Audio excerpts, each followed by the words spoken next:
Welcome back. I'm Lucy Bustamante. And I'm Kelsey Davis. Let's get over to meteorologist Anna Gard with your Tuesday Weather Authority forecast.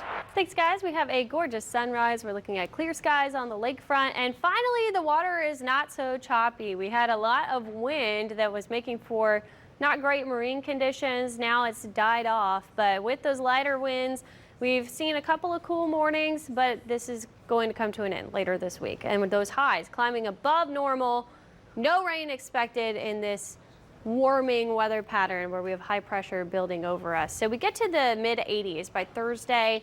We're going to stay that way all the way through the weekend. And if you look at the average temperature line, it kind of drops off a little bit into next week, because in the later part of the month, we go from 79 as our average now to 75 by the start of November. So it does dramatically drop off as we lose daylight and we see those cold fronts coming down.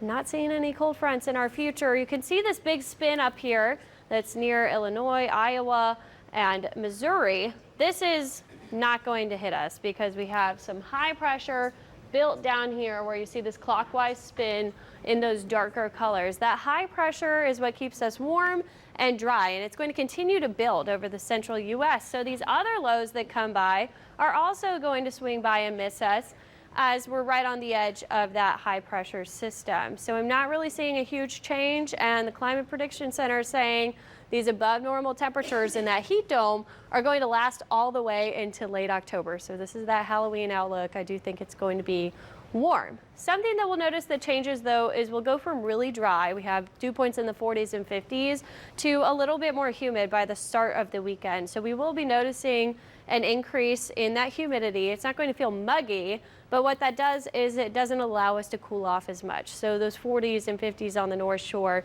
will go away by the weekend. We're seeing 60s in the morning hours, and it's going to feel a little bit less cool.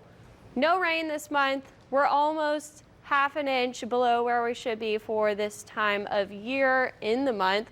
But typically October is our driest month. So this is not abnormal, but we might have to watch if we don't get any rain in the extended period for some drought conditions to develop.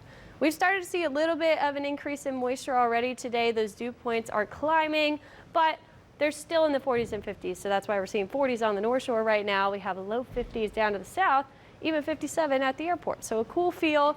That's because this high pressure on the surface is still hanging around. But as this low and front come by, that'll push it out late week and we'll see a change. So right now, we're in the cooler time of the day. We'll get to 80 degrees later on. With that sunshine, it's going to feel pretty warm. So layer up. We're going to see things heating up quickly. In the tropics, we still have a tropical storm there in the Caribbean. This is Oscar. It was a hurricane as it was impacting Cuba. Now it's moving through the southeastern Bahamas. This is going to move out into the open Atlantic. So not a threat to the U.S. It will become post-tropical.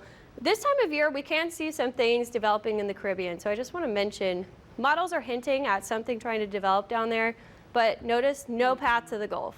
There's really no chance of anything getting to us at this point. So we might have to watch that in the later half of the month if we see something form down there. But I really think that anything that does form will go out to sea. We were just talking about kind of clarifying. So Cuba had a water issue before Oscar. Then Oscar came and knocked out the power. And you're saying that they may not be done yet. We're done in this part of the country or this part of the world for the season, but they have more stuff that could head their way? Yeah, they were having problems with those rolling blackouts before the storm even came. So that made landfall this weekend and now is moving away, which is good. But if we do see something form in the Central Caribbean, there's a pretty good chance that it takes a north turn and we could see some further impacts for the Caribbean islands. All right, lots to recover from there.